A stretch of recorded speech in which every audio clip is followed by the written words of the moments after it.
Hello and welcome to this week's Convex Conversation with me, journalist Helen Fospero. On his Instagram, today's guest describes himself as a creator and purveyor of premium content. Chris Floyd is just that, and much more. He's photographed the great and the good over the last 2 decades, capturing raw and stunning portraits of some of the greatest names in music, art, television and film. A rifle through his archives would reveal intimate portraits and brilliant outtakes of musicians like Iggy Pop, Debbie Harry, John Lee Hooker, Oasis, The Verve, actors Robert De Niro, Dame Sheila Hancock, Olivia Colman, Eva Green, Adrian Lester and Vicky McClure, artists David Hockney and Damian Hirst, and legends like Black Lives Matter hero Patrick Hutchinson and Sir David Attenborough. And most recently, Chris was invited to Kensington Palace to photograph the Duke and Duchess of Cambridge for their 10th wedding anniversary.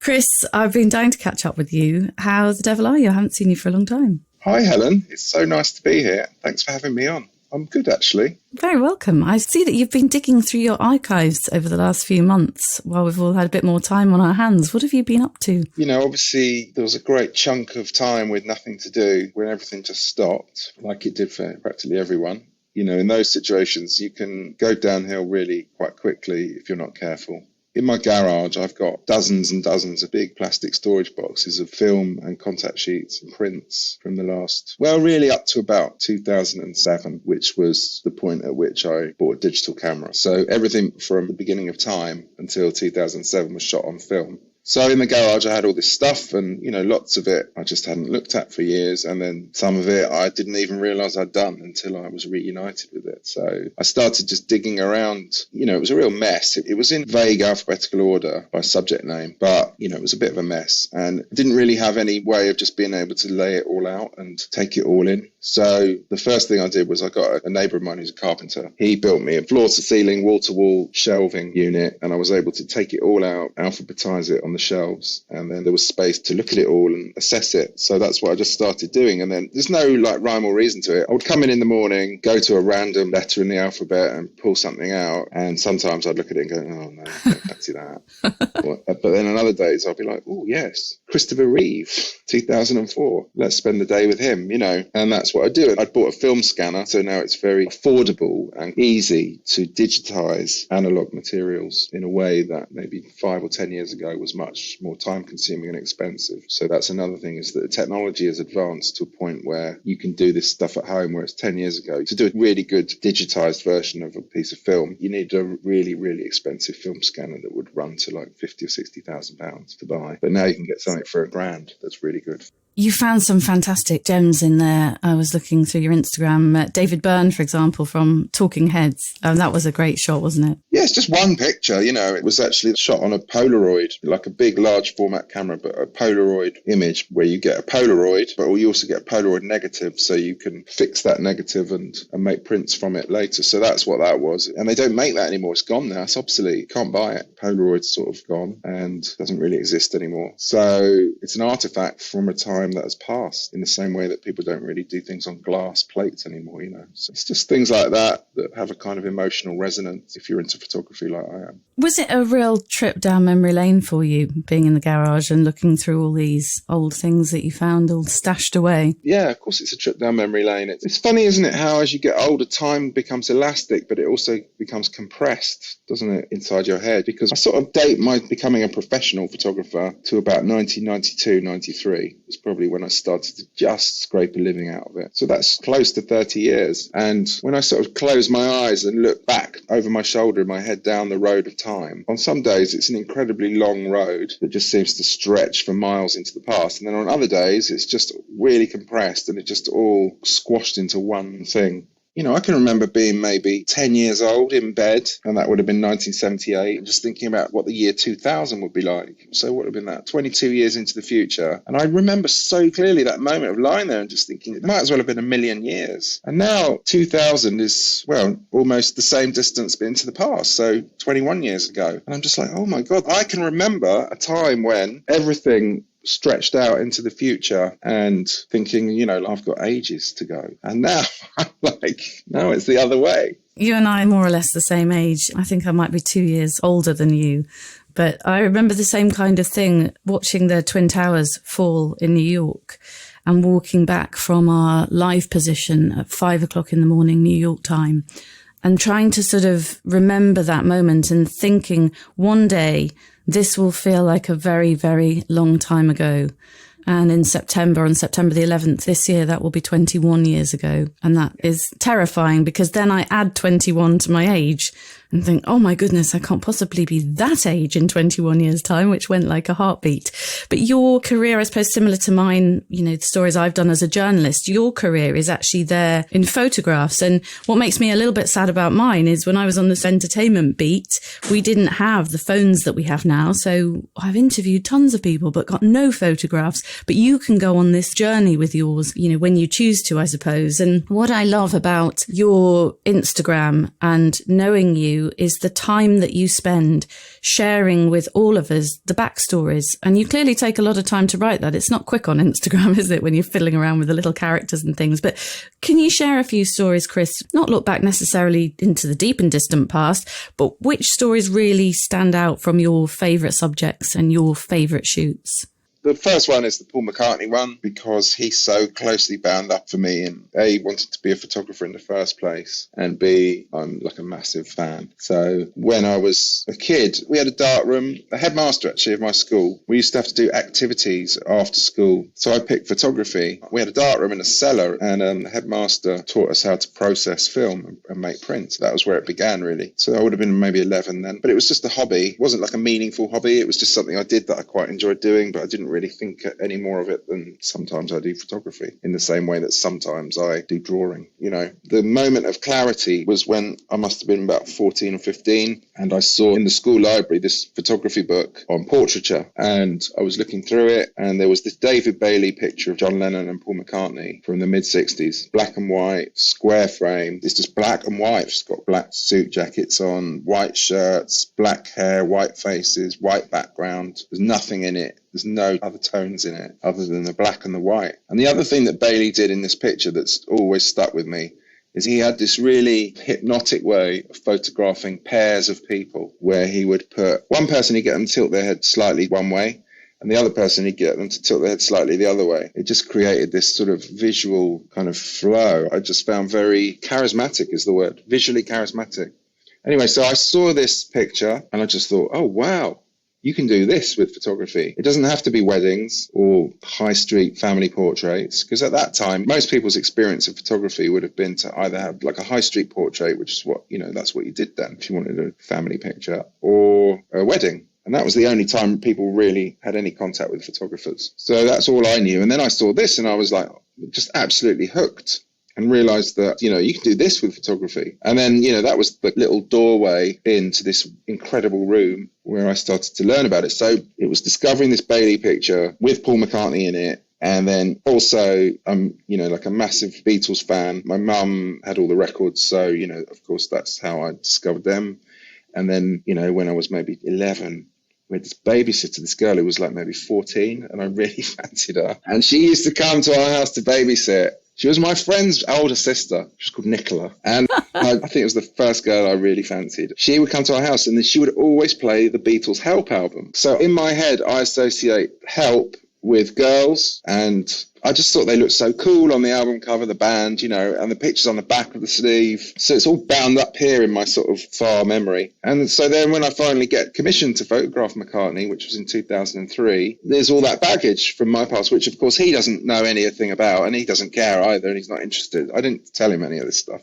You know, so for me, this was like my whole life has been leading to this moment. And so I'm like, you better make it a good one then, if everything's led up to this point. He was rehearsing in the London Arena. He was using it as a rehearsal space with his band. And we were told to arrive at 8 o'clock in the morning, and we'd have 2 hours to get ready, set up our stuff, and then shoot him at 10 o'clock. So we were ready. We were ready for 10. He comes in at some point. His band were there already, and they were on stage. They were just sort of jamming, rehearsing. And he comes in, and he's sort of supposed to come and have his picture taken by me, but he sort of can't resist going to the band and just having a little play with them. He's like, oh, just give me a minute. He picks up his bass guitar, and he just starts playing with them. And then it just went on and on for about, well, basically all day. I mean, there was a break for lunch, and then after lunch, he just went back to rehearsal. It was like he'd completely forgotten about me. But we are on the floor of the arena, because he's rehearsing this empty arena. So you've got the stage, and then you've got the whole floor, which ordinarily might have seating in it.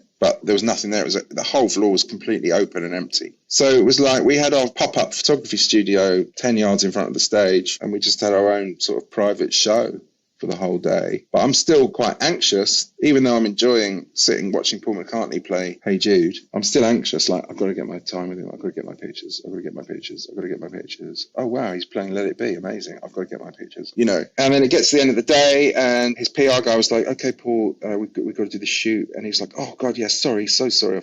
I forgot. I do apologise. And he was really, really nice. And then I did maybe a minute and a half of pictures. And then he was like, okay, you've got enough, haven't you? I've got to go now because I'm doing this live show at the BBC, so I can't be late for that because it's live. But you've got enough, haven't you? And I was like, well, I don't really.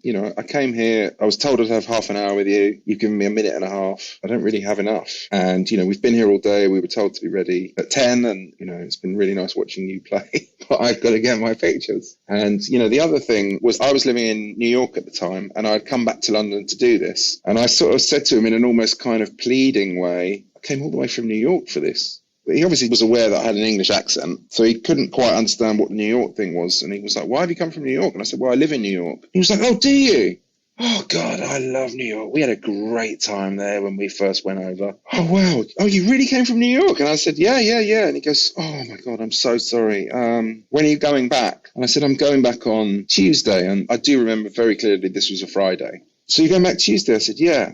He said, so, okay, what are you doing on Monday? And I was like, nothing. Okay, why don't you come back on Monday, leave all your stuff here over the weekend, I'll give you half an hour on Monday. So I was like, is that a deal? He was like, yeah, deal. We shook hands on it. And, this is the thing. When I wrote that story up, the title of the piece is what I said to him at the point we had the handshake, which was, okay, have a good weekend.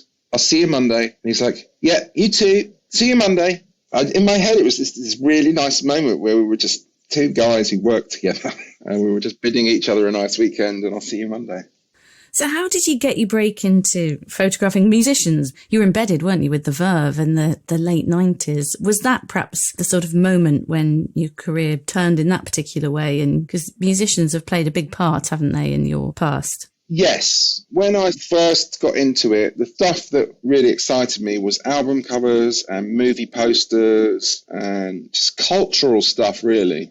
I'm like 17, 18, 19. That's what I'm into. I'm into records, books and films. So I want to do work that is on the cover of records, books and films. So music just happened to be the easiest route in because at that time there were, off the top of my head, I can think of 7 regular music publications just in the UK alone. You had NME, Melody Maker, Q, Vox, Select. Then there's all the more specialist ones, like all the heavy metal ones, Smash Hits. So you had that, and then you had also other mags like more lifestyle kind of fashiony mags like The Face, Arena, Sky. There was such a massive, thriving, healthy magazine culture that it was really, really possible if you put your mind to it and were able to get in the door that you could shoot for magazines in a way that isn't possible now and also earn a sustainable living from it, enough to pay your rent and, feed yourself and stuff. So music was the thing because there were so many magazines. So it was just a sheer numbers game, really, in a way. So I would have my portfolio, and in the front of the magazine, you've got the masthead with the staff and the address and phone number and stuff. And you just ring up, you look down the list, you find out who the art director is or the picture editor. Hello, I'm a photographer.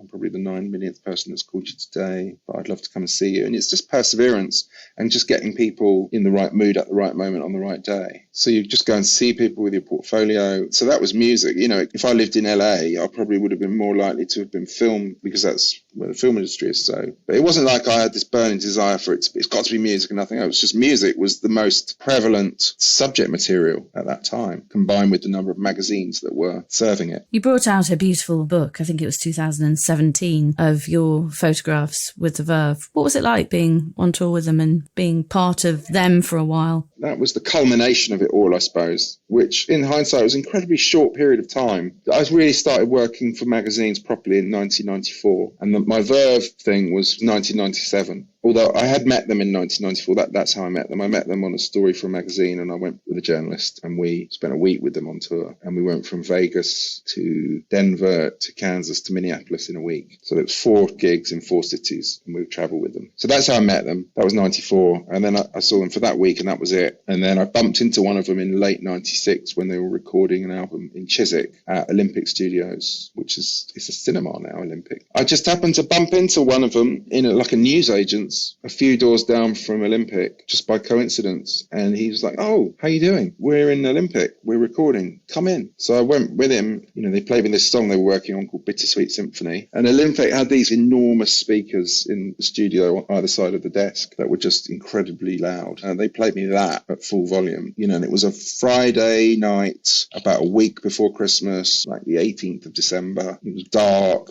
cold, wet, raining, grim, dreary, horrible winter's day. And then to go inside this place, to go from the world outside, which was like that, into the studio and then hear that tune was pretty knockout. And so I said, "Oh my God, this is amazing." And then they played me some more stuff, and that was great. And then I said, "I'd love to come back and just take some pictures of you working," which they were fine with. So I would just come and go on my own terms, really, and just do stuff in the studio. And then they sort of finish. It was never a plan. It was just like I would just turn up, you know, every 3 or 4 weeks or a day and see them. And then, you know, when the album was finished and then they started promoting it and doing artwork, I did bits of the artwork. And then there was a short British tour for a week, sort of summer of 97, which I went on. And then there was an American tour a bit later in the year for 3 or 4 weeks that I went on. And it was just sort of, it just happened. By the end of that American tour, which would have been almost a year after I first heard Bittersweet in the studio, I was like, well, that's enough. You know, I've kind of done this now, and they've had enough of me and I've had enough of them. And the other thing you kind of learn from going on tour is it is a fascinating world in psychologically. Being on tour with a band is so interesting because you're in this self-made bubble, and what goes on inside the bubble is completely disconnected from the outside world. You go on a bus to a hotel, to a gig, to the bus, to a hotel, to the gig, to a bus, and so on. And you stop. You know, the bus stops to refuel, and you have truck stops, particularly in America, and you buy weird stuff in truck stops at 3 o'clock in the morning. But it's a strange kind of world. You can see how young people in bands can go mad, not necessarily in an insane, like crazy, physically mad way, but it just becomes, it can become very introverted and a kind of slightly paranoid place to be inside that bubble. You know, you've got young people who aren't necessarily fully emotionally developed in a confined space, a bus, a hotel, a gig, a dressing room, for weeks and weeks at a time with very little daylight and very little fresh air. So it was an object lesson in how to be when you're in a confined space in intimately creative circumstances. And that was what I learned from that. And it's only in hindsight, maybe a few years after that, that I really realized that, because then I would go into other situations where, you know, I've been around politicians, say, where you're in confined spaces with them. And yet what I learned from that whole year with them was know when to speak, know when to shut up, know when to leave the room, know when to put your camera down. What you learn is you learn when to not do things, when to be invisible, when to be quiet. And that is how it's possible for you to be absorbed in situations where people don't mind you being there. Because the thing about being a photographer is that you're a tourist in other people's realities. And it's okay for me, I can leave. You know, I did a trip to Uganda a few years ago on behalf of Save the Children, where I went to photograph all these children who had been abducted by the Lord's Resistance Army, which is this guy, Joseph Kony, who's been waging this kind of guerrilla war against the Ugandan government for 25, 30 years. And they have this terrible habit of raiding villages, abducting all the boys, forcing them to become soldiers in the LRA, Lord's Resistance Army. It's awful. And I did this trip for Save the Children where they had set up kind of safe houses or safe camps or small kind of hostels for children who had been abducted, 8, 9 years old, forced to become soldiers, given guns, kill people, maim people. And then they had either escaped or been rescued in sort of counter-attacks by the Ugandan army where they had managed to find these kids and get them back. So I went to quite a few places with Save the Children and photographed these kids. And, you know, that's their life. And I'm there for a week. And I'm certainly in that situation. I'm a tourist in their reality. And I'm very conscious of that. And I'm very conscious about how to be sensitive around people. But also at the same time, I've got a job to do, which is I've got to produce compelling work that people are going to look at. And sometimes that means, well, you know yourself from being a journalist, Sometimes that means being a bit more intrusive than you would ordinarily like to be if you weren't doing your job. But sometimes you have to do that in order to serve your ultimate master, who I think is posterity. That's who we work for, people like us. You know, we're employed by posterity. That's our boss, because we're here to document things, good and bad, so that people understand and know them in the future when we're gone, you know, because ultimately that's what history is. You've been in the presence of greatness too in the art world. I'm thinking David Hockney's studio, and I think I'm right in saying you said it was one of the greatest thrills of your life. Can you give us a little taste of what that felt like for you to be there and what he was like? So he has a place in sort of Kensington, but not the nice bit. It's like the cheaper bit of Kensington. It's not the glitzy bit of Kensington. But he's got this house come studio, little kind of Edwardian development. They were built for artists, I think, because the roof of one part of it was a huge skylight window, like north-facing skylight window, which is like what all painters want. And I think they were built as artist studio/residences. And I think he's owned that for a very long time, certainly since the 1960s, I'm guessing. I parked in this little ordinary street. You go through a gate, this little kind of ornamental gate, and you're in this kind of Edwardian garden square, down a path, and then his front door is sort of just a normal front door. And I knocked on the door and he came.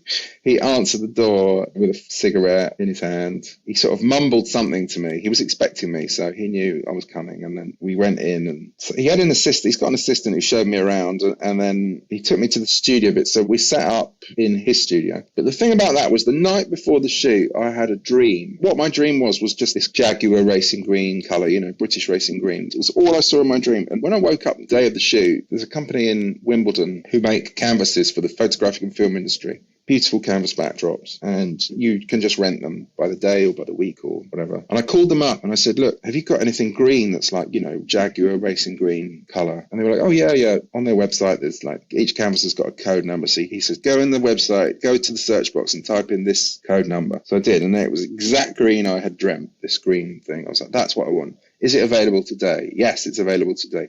Can you deliver it to Kensington by 4 o'clock this afternoon? Yes, we can. So they sent over this canvas backdrop. When Hockney answered the door, he was wearing a green cardigan that was exactly the same colour as that canvas backdrop, and he was holding a green lighter that was only a slightly different shade of green. So I was like, oh my God, this is it. So, you know, we set up the backdrop and he came and he still had the lighter in his hand. He was sort of like, it was a plastic push button lighter, you know, and he was just constantly clicking it. So that was the picture, just all this green. And it's never happened to me before, but I dreamt that picture the night before, because if I had not had that dream, I wouldn't have bothered taking that backdrop or even bringing a backdrop. We had this really friendly but spirited debate about photography versus drawing. I said something about, you know, photography, and then he said something about drawing in response. And I said, do you really think drawing versus photography? Do you really think that? And I remember his response so clearly. He said, photography doesn't come close. It doesn't even come close to drawing. And then I ended it there with him. I was like, yeah, okay, I'm not going to argue with that.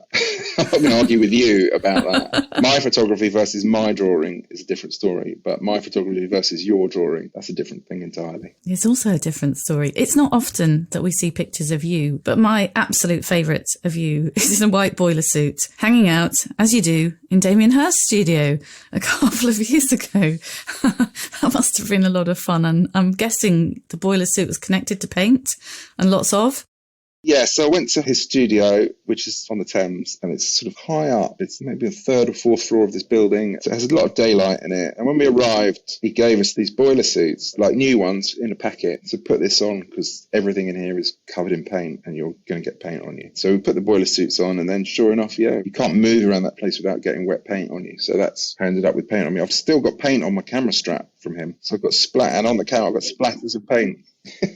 Yeah. That's probably worth something, you know. Got an original Damian Hirst there. There is, with your portraits, and we've talked about this in person, for me, there's always a rawness and an intimacy and a sense of seeing that person in a way that perhaps one hasn't seen them before, which has always made me slightly nervous of you ever photographing me, because they are some of the really raw pictures. How do you get that out of people? Because you haven't always got ages with people. How do you make them feel so comfortable? It feels like they're very giving in your company. Doing photographic portraiture, it is like a form of speed dating. What am I trying to do? I'm trying to achieve a result that has some sense of intimacy to it. How I get there is no defined route for arriving at that intimacy. But the start point and the end point, I know what they are. The end point is some kind of sense of intimacy. The start point is a situation that is so supremely artificial, it couldn't be more fake. There's backdrops, there's lights, there's assistants, there's makeup artists, maybe there's stylists, set builders even. This could not be a less real situation if you tried. But what you're trying to get within the frame is the complete opposite of that. So I know where I'm starting and I know where I've got to get to. And then from that start point, it's just a question of figuring out the route in the way that, an animal goes through the forest and just knows how to get to water or whatever. You're just kind of sniffing your way through the forest looking for the water. And, it's just a question of talking, sometimes talking lots, actually sometimes not talking at all, depending on what the person's like. And then also listening. If they talk back to you, you've got to listen to what they say and you've got to process that and be able to respond to it so that the conversation can kind of move forward in a fluid way like a river. When it works, you get to a point where the person, even if it's for 5 seconds or 5 minutes, you can tell they've just completely forgotten why they're there because you've got them to this point where you're absorbed with each other and they've just, all the other stuff just has become almost invisible and it's melted away. And that's the moment when you know you're going to get something from them. This whole thing about, seeing the soul of the sitter and all that, that's quite a dated perception of what good portraiture is. People are multidimensional. You don't get their soul on camera. You just get some sense of them in a moment that is truthful. You get a truthful facet of them. You might get many truthful facets in several pictures, but that's sort of it, really, is you're just having a conversation with them. We're just talking and I'm just doing my job. It's like the way you watch an amazing musician play. When you watch a concert pianist play, they don't need to look at the keyboard. They know what their fingers are doing. And it's totally like that. It's like, I don't need to look at the keyboard. I know where everything is on my camera. I don't need to look at it. I can do it without looking at it. For every second I don't have to be absorbed with the technicalities is a second I can spend focusing my attention on you and the conversation that we're having. And that photograph, in the end, it's like a record of the conversation. It's like, we had a conversation, here's a picture of it. The end. That's a lovely way to think about it. Vicky McClure's been very big in all our households recently, or 15 million of us, watching the end of Line of Duty. You've described her as the greatest human being to come out of Nottingham since Robin Hood, which is a fantastic description. She's one of your favourites, isn't she, to photograph? What's she like? A, she's a fantastic human being. B, she's a brilliant, talented actress. So, I fell in love with her when I saw her in This Is England, when she was the skinhead girl. And the thing that struck me when I saw her in This Is England was she's got this deadly combination of brunette hair and blue eyes, which is just killer on camera. I love photographing actresses because really good actresses, they're just aware of themselves physically and they're also aware of how light works on them. Good actresses know where the good light is. There's another one I photographed only once, was Naomi Watts. That was 2006, I think. That was the first time I photographed an actress and it really hit me how good she was at what she does, because we've shot in this house in East London. I did this lighting. She came from hair and makeup. And I remember very clearly, she looked around at the lighting and she just went, yeah, okay, I got it. Meaning she understood what I was doing. It's like dancing. That's what it must feel like if you can dance and you've got an amazing dance partner. Vicky McClure is the same. 3 times I've shot her and I just find it's like, we pick up where we left off. She's really nice to me. That always helps. She's very giving. She seems to enjoy the process. She's very self-confident in a way that's completely spellbinding and charming. There's no vanity to it. She's very comfortable, it seems, with who she is and what she is. And she's got no problem showing that to the camera. And Eva Green's another of your favourites. I like the sound of the shoot you did with the soundtrack to Janet Baker's Have I Lost Track of the World? That sounded amazing. I played that the other day when I was reading up on you. Well, that was just a one-off thing. She was quite tricksy, I would say. A little bit aloof, a little bit haughty, a little bit above it all. But when I put that music on, it seemed to pique her interest. And she was like, what's this? And so I told her what it was. And she changed in that moment and became much more collaborative. I think quite often you can also have actors or actresses who are very defensive and insecure or not necessarily confident. I've got a few actor friends and musician friends. And, when people like me go into situations with people like that, they're the star, they're the famous person. I'm slightly in awe of them in that I think that everything about their life is peachy and great. And I'm just some scummy serf who's been allowed through the gates of the palace with his bowl. But talking to people I do know socially or privately, you realize that they have imposter syndrome too. They feel like they don't deserve to be there either.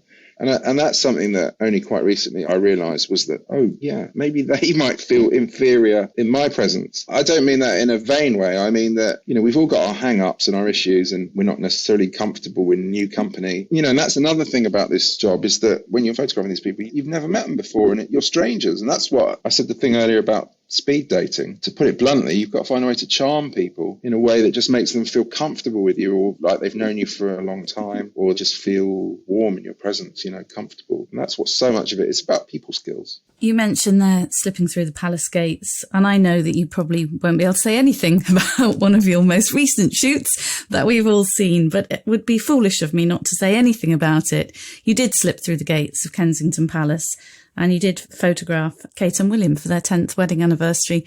And given the fact that I'm sure you're not going to be able to tell me anything they said or much about it at all, that must be another example of people that we all feel we sort of know, I suppose, don't we? We've grown up with, but yet you have those few minutes to create that warmth. And it was a great honour to do it. I'm trying to think of a way of phrasing it that you can answer without having to give anything away.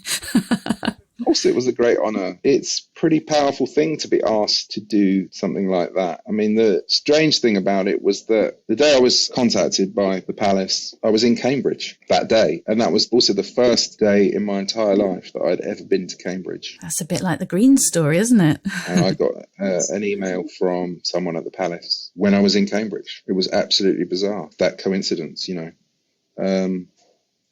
So in that sense, there are such things as fate, maybe. Yeah, well, they were beautiful portraits, and I'm guessing you had a lovely conversation, because Kate, of course, has become quite the photographer with her children. So I'm sure it was a lovely experience. But Hollywood royalty, I mean, you've done lots of Hollywood royalty too. I'm thinking of people like Robert De Niro. I mean, there's a legend. Was that a fun shoot? Yeah, De Niro, I was very intimidated, obviously. We shot that in a hotel in London, and he was obviously also having some sort of businessy meetings, because there were some sort of lawyery type people in the room. Then he had some time allotted to do this portrait thing with me. But in the middle of it, one of the businessy people came out to ask him or talk to him about something. And then it just went on for a while, and I was kind of sitting there politely waiting for them to finish their conversation. I'm just thinking, I've got to get him back. I've lost him. But I had this whole thing in my head about what to call him. Because when he had first come in the room and shook my hand, he never said his name.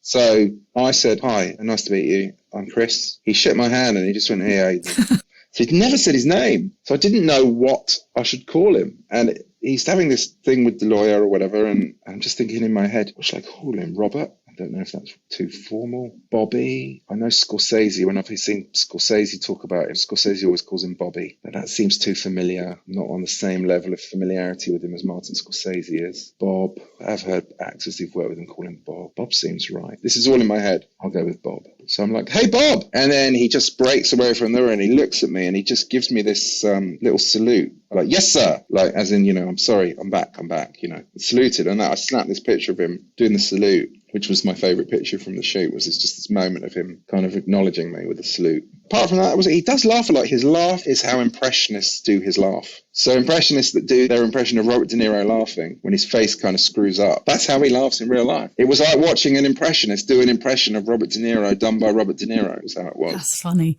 When you started out, you shot on film. And I remember very clearly at one point you said that digital loomed over you like a gloomy pixelated cloud. And you wrote on your Instagram quite a moving piece, actually, about what that transition was like from film to digital. Can you summarise how that was? Because you'd spent 20 years learning the intricacies of film, and then I think you realised, didn't you, that commercially you had to embrace digital, which now you seem to love.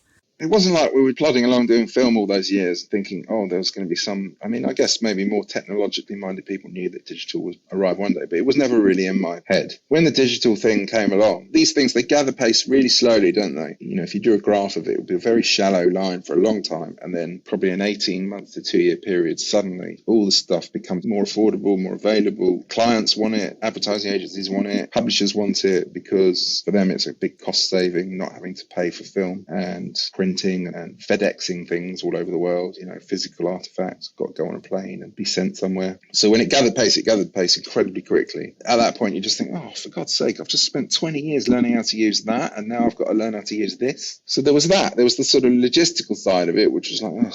how annoying. And now I've got to do this whole new thing. I'm really happy with the cooker I've got, and now you're making me buy this new cooker. Then there's the emotional side of it and the sort of human side, which was that in the days of film, of course, everyone would take their film to a film lab, you drop it off, or you'd hang around and wait, and then you go back to collect your film, and you'd always bump into other photographers or other people from ad agencies or people that you might want to work for. The film lab was the nexus of where everything happened in my game. And it was where you could find people, make friends, make contacts, have a laugh. It was the social side of things as much as the technical, professional side of things. And then digital just killed all that off. That one whole massive element of it that was vanished, basically, which is the sad side. Just maybe being in the film lab on a Friday afternoon, and you go in to collect your contact sheets, and then it's sort of 4:00 and there's a few other people in there, and then you go to the pub, and then you end up having conversations that you didn't know you were going to have. The space for unintended pleasant consequences was killed off by digital. What I don't miss is the amount of money I spent on parking and the amount of time I spent on public transport or in traffic driving, going to and from the lab. So, now I can do a shoot, go home, edit it at home, send it in, obviously, via the internet. That's all great. I just miss making friends, and there's lots of people I'm friendly with on things like Instagram, other photographers who I've never met. I don't even know what they look like, but we talk to each other, but never meet, and that's really sad. It's a shame because you're sort of breeding a generation who completely miss out on all the human interaction, social side of what it means to be part of a culture and part of a professional culture, yeah. You photographed Black Lives Matter hero Patrick Hutchinson for the cover of Men's Health magazine when he was just coming into the public eye after that iconic Reuters image of him saving the life of a white man at the rally in London. Thanks to you introducing me, Patrick's become a great friend, and I'm involved with his charity now, so thank you very much for that.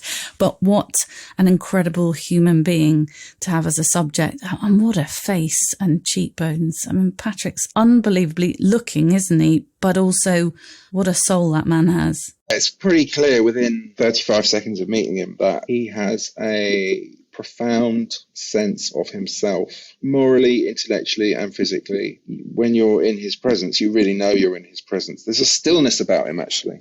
So the thing I said earlier about talking to people when you're photographing them, the thing I realised with him, actually, was that I didn't really need to say much at all because his presence in front of the camera was doing everything already. And I actually just needed to shut up and get on with it. When I photographed, it was very quiet. Although there were a lot of people in the studio, what was happening between me and him was very quiet. Apart from me giving the odd bit of direction, just turn this way or show me your hands or put your head down or up or close your eyes. There was very little I needed to say to him because he knows who he is already. My job really was just to be true to that, I guess. You certainly were. They were beautiful portraits. Just leave us, if you would, with a couple more stories from the intro. So in the intro, I mentioned people like Iggy Pop. And I know that's an old portrait from a long time ago that you've just put out on Instagram. But boy, that was a great picture. The thing that I do with my little stories of shoots is quite often I'm able to take a small morsel, one sentence, one exchange, one look, one tiny thing, and it's almost like use filmic technique, slow it right down. It's almost like writing it in slow motion. So you take this one incident that in real life may have only played out over 30 seconds or even less, and in the way I write it, I'll slow it right down, and it becomes the entire nexus of the whole thing. So with Iggy, we're in this hotel room. I said to him, why don't you treat this room like it's a prison exercise yard? I don't know why I said that, but I did. He started immediately to take his shirt off, and he's wearing these black trousers and black boots. He takes his shirt off and he just started doing these kind of lunges like he was exercising and flexing. Really, really theatrical, but brilliant. And then we were interrupted because this woman came in the room who I turned out was his girlfriend. She was kind of an incredible looking lady. She comes in and she just says, I'm gonna go out shopping. I'll see you later. And he just looked at her. Just his voice is amazing. He just goes, see you later, baby. And he gave her a look that I described as something like intimate, obscene, threatening and long. Something like that was the way he looked at her. She left the room and then I said to him, wow, she's pretty amazing, in a sort of male to male conspiratorial way. And he just said, you want to know something else? I was like, yeah, sure. And he kind of waggled his finger at me like, come closer. So I sort of moved closer and then we're like 18 inches apart. And he just goes, I also have a really cool automobile. It was like, I've got a really cool girl and I've got a really cool car. So What a lovely story to end on. Where are you headed today? I know that this is early morning and you're whizzing out with your camera today, aren't you? Well, I live in Oxfordshire, which is east side of the Cotswolds, and I'm going to the west side of the Cotswolds near Cheltenham to photograph a well-known quiz show host from the past. And that's all he's going to say, and I'm not going to tempt any more out of you. Am I allowed to guess? No. Yeah, you can have it. I mean, it's Anne Robinson. Oh, well, she'll be fine. Have you photographed her before? No, never. I did a little bit of Watchdog with Anne Robinson, and I think you're going to have a great time. Get her to tell you the story of when she was offered the quiz show and why the crumpled up letter offering her the programme is on the wall of her toilet, framed. Oh, shall I ask her that? Ask her that. I'm sure she'll tell you that story. It's a very, very good story. Chris, thanks ever so much for making time, and particularly on a day when you're racing off to do a shoot, because I know you have a lot on your mind, but it's been an absolute pleasure, and I shall continue to enjoy your stories on Instagram. But yeah, thanks for making time for us. It's been great. Oh, thanks, Helen. It's lovely to see you again. I know. We'll have to catch up properly at some point. You've been listening to photographer Chris Floyd, whose portraits of Kate and Willliam, actually, you may well have seen to mark their 10th anniversary. And if you're not already, do follow Chris on Instagram at Chris Floyd, because I'm sure you'll enjoy the writing that he does along with the fantastic portraits that are on there. So download and subscribe to our series at convex.podbean.com, or search The Convex Conversation on Spotify, Apple and Google Podcasts, or simply ask Alexa. I'll be back with another great guest next week, so see you then.